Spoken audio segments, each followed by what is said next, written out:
What's up, you guys? Instant Space News here. Snapple fact of the day. This one's a bit more sciencey. A ball of glass will bounce higher than a ball of rubber. I actually knew that one, but that one's pretty cool. Alright, anyway, first in the news, we have actually a pretty important topic, and that is, of course, China, as you can see. Now, China has been doing some type of operation called OPED, where apparently they're trying to control the Arctic Circle, and specifically the routes in the Arctic Circle. And in the Arctic Circle, you have Canada, Finland, the US, Sweden, Norway, Russia, Iceland, and I believe Denmark is also included in it. Now, why this is important is that the Arctic Circle is actually pretty big in terms of global trading. And now, if they are able to control the Arctic Circle, that they're going to basically have a huge advantage over any other country. And honestly, this is probably part of their plan to rule the world, which I'm still fully believing that they are planning to rule the world. Like, it just seems like that's what's happening over there in China. Actually, I believe at some point someone has said that they are planning to rule the world, so I feel like that it must be true. But if they do control this Arctic Circle, this will actually give them power over not only trade, but tech and space networks. And that could be very, very bad. Or very bad, depending on how they use that power, which will probably not be so good. So, this is a big thing to look out for in the future, definitely.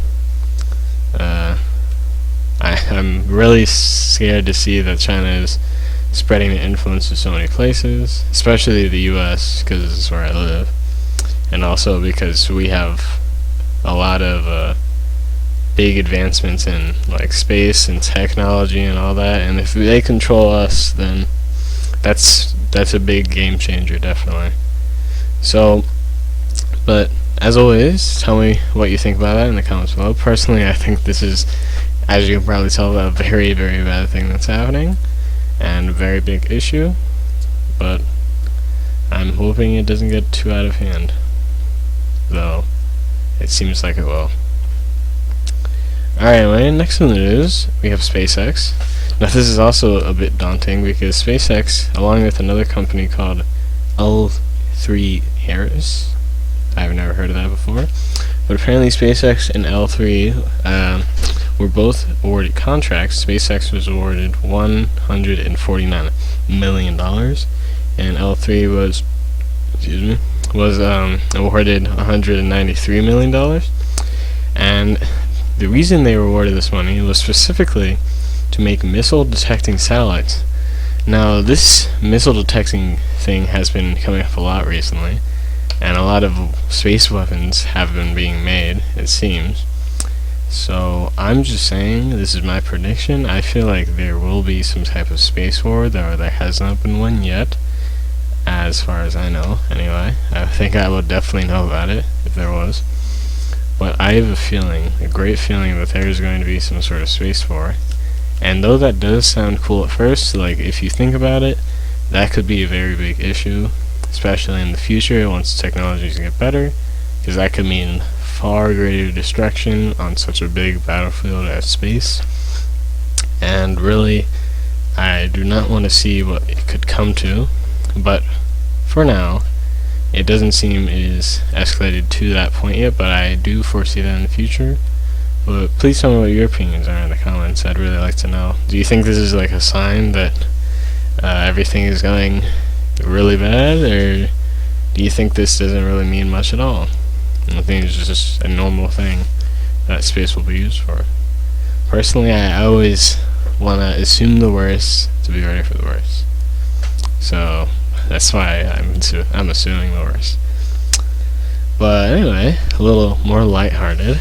Next of the news is the Mars dune fields. Apparently, these dune fields on Mars were recently looked upon, and the interesting thing about them is that they actually look like they've been preserved over time. So perhaps we could get some indication on the climate on Mars like billions of years ago, and this could give us a better understanding of what Mars is like and what it could be like in the future. And perhaps it could be the place for us to live. Who knows? But I thought that was pretty cool. Alright, lastly in news, this is something I found very, very interesting, and I would encourage you guys to check it out if you have a VR headset. But basically, what this is there's being a VR system launched to the ISS, and this system will be worn by an astronaut, and this will be used on a spacewalk. And the data from this VR spacewalk will then be available to people with VR headsets, and you can actually go on a VR spacewalk, which I think is very, very interesting, honestly, because anyone who wants to be an astronaut, this is like a big game changer for you. So, you know, this is going to be really cool. I'm betting the amount that VR technology is probably going to progress, this will be really cool when it does come out. But, you know, I don't have a VR headset, so I can't tell you what it'll look like. But if any of you do, you know, please tell me about it when it does come out. Alright? And when it does come out, I will definitely be talking about it. But, yeah, that's it for today's video. So if you liked it, you know what to do, and make sure you subscribe so you don't miss all these wonderful news videos, and definitely leave your comments down, or leave your opinions in the comments below. I really love to hear them on these topics. A lot of them are a bit daunting, some are a bit more lighthearted like this one, but I just really want to hear your comments. So yeah, that's all I got for today's video, so I will see you next time, and bye for now.